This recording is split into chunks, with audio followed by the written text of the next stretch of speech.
YouTube? D4G here, banging out another video. Now y'all know we've been digging into the house of Maison Alhambra a lot lately, so today we're going to be reviewing one of their Tom Ford dupes. And the fragrance that I'm talking about is Fabulo Intense.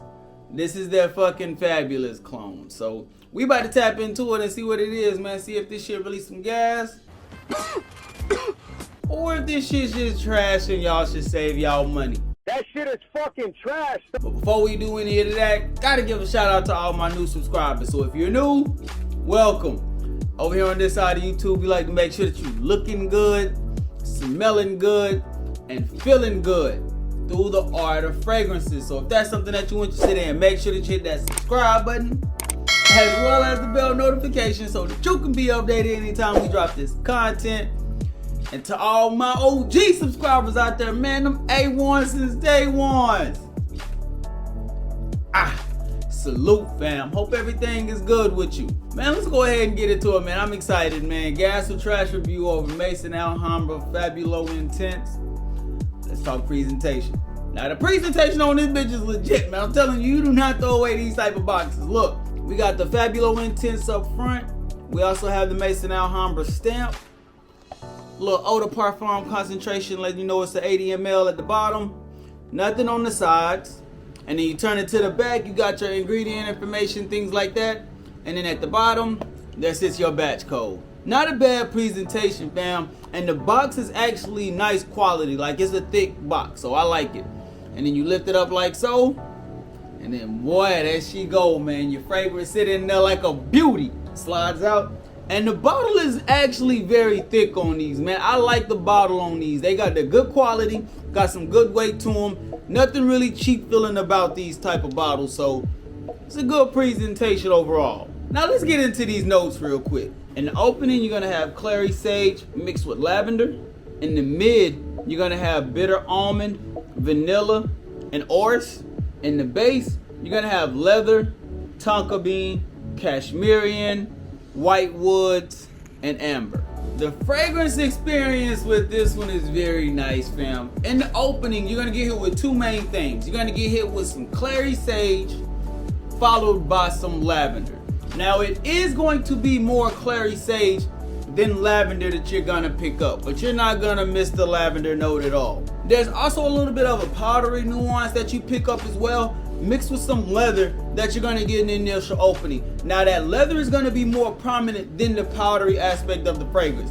So if you're one of those people that aren't big into powdery fragrances, because I'm not that big into powdery fragrance my damn self, but this one isn't too heavy in that powder, and it creates a nice balance, especially with that leather mixed with the clary sage and the lavender that is given off in the opening. Now once you hit the mid, the orris note becomes one of the main factors that you're gonna notice. And with that being there, it doesn't create much sweetness in there. I must say that one of the things that I wish this fragrance had a little bit more sweetness, especially when it's in that mid phase of it. I really don't pick up too much of the bitter almond, especially in the mid. And that's one of the things that I wish I really would have been able to dictate more throughout the experience with this fragrance. Now, once you hit the drawdown, it's really just gonna be leather, white woods, and orris. It's going to be giving off more so of a powdery, woodsy nuance. Definitely more woods and earthy than the powdery, but you still got to account for the powdery part that comes out in this fragrance. To me, this is a grown man's fragrance. You got to be sophisticated. You got to be a man's man to wear this. It's not one of those that's just very mass appealing, so it's not going to be one that everybody is going to love, and this is not going to be one that everybody is going to garner to. But if you're somebody that likes those somewhat unique smells, somewhat challenging smells along those lines, this might be a fragrance that you might be interested in picking up. So just so we can recap our fragrance experience real quick. Nice clary sage and lavender opening, more clary sage than lavender. A nice orris note that comes out in the mid, but I still do wish that there was more bitter almond that came out. And then in the drawdown, you got leather, white woods, and you still got that iris note, that orris note that's from the mid. So you still do have that working for you, but again, I wish that bitter almond was more of a factor. Now that we talked about that, let's talk pass method. Performance. Performance on this bitch is average, bro. I've been getting around 6 to 7 hours from the times that I've wore this. It doesn't perform on a beast mode scale, but depending on what you're doing and the occasions that you're rocking this fragrance, it'll be good for those situations. And then when it comes to CIs, the CI is gonna be the best in that first hour and a half. Outside of that, it does become a little bit more of a skin scent. It definitely becomes a lot more faint from what you get in that initial opening. Accessibility. Amazon and eBay only, fam. Triple Traders has this one as well, but I've been seeing this one around that $30 to $40 price range. Now, depending on where you want to look, most of the places that you are going to find it is going to be Amazon and eBay. I'm sorry, but those are going to be the main two places that you're going to pick this one up at. And like I said, it's going to be around that $30 to $40 price range, so it's still BOB safe, especially if you're somebody that's been looking to get that fucking fabulous from Tom Ford. Hey, this one definitely is in a much better ballpark as far as price range is considered. Scent profile. Now this is going to be listed as an aromatic fragrance. And like I said in the fragrance experience, you're going to get a lot of lavender as well as clary sage. But what I can say is this: if you aren't a fan of that aromatic, woodsy, somewhat earthy style fragrance, this might not be the one that you want to check out. Situations. Now this is the three-headed monster, blue eyes white dragon type shit. The blue eyes ultimate dragon. You can expect to wear this fragrance spring, fall, as well as winter. Now during the summer, I can just see this personally being too cloying, being too much, especially with the auras, the lavender, as well as the clary sage. I can just see it being too much for those high heat situations. But during the cold, transitional times, or even those times where it's a little bit around that 80, 85 degrees, this will be a good one to pull out and be able to rock comfortably.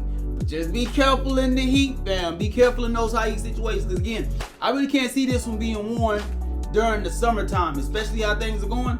I can't see this being rocked in the summertime and not pissing at least a couple of people off. And this is one of those where you're gonna be dressed better than normal. You're gonna be dressed better than what you normally rock. You're gonna have on a nice polo. You might have on some khakis, some dress shoes. You're gonna be dressed up very nicely and not in no sweatshirt, sweatsuit type of thing. You're definitely gonna be dressed apart because this fragrance is one of those that, as a man, is gonna command attention. This is one of those fragrances that help add a unique smell to you when you're walking in. Because again, this is not one that is very mass appealing. Now, just because I say that doesn't mean that it takes away anything from this fragrance at all. I just can't see this fragrance being one that everybody will be able to enjoy.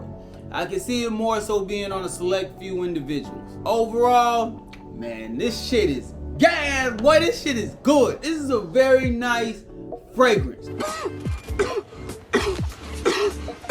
Now, if you're looking for something that's along the lines of Tom Ford fucking fabulous, I can't attest to how close this is gonna be, but what I can say is this. This is a great smelling fragrance. Opening clary sage and lavender. You're gonna have a little bit of woodsy feature in the dry down, a little bit of an aromatic feeling from that opening as it's transitioning through the mid and the dry down. This is a beautiful fragrance, man. Under BOB price, so it's under that $40 threshold. You're getting a nice pickup. Now, is it gonna be beast mode? No, but I don't know of any Tom Ford profile fragrances that perform on a beast mode scale. From what I'm seeing, most of these are gonna be around that 5 to 7 hour range. And if you're able to get more than that, then you're one of the blessed individuals out there that's able to get that. But for the most part, especially for me, I've been getting it around 6 to 7 hours. I've really just been enjoying myself. And honestly, it's been one of those fragrances where it's been so good the times that I've worn it.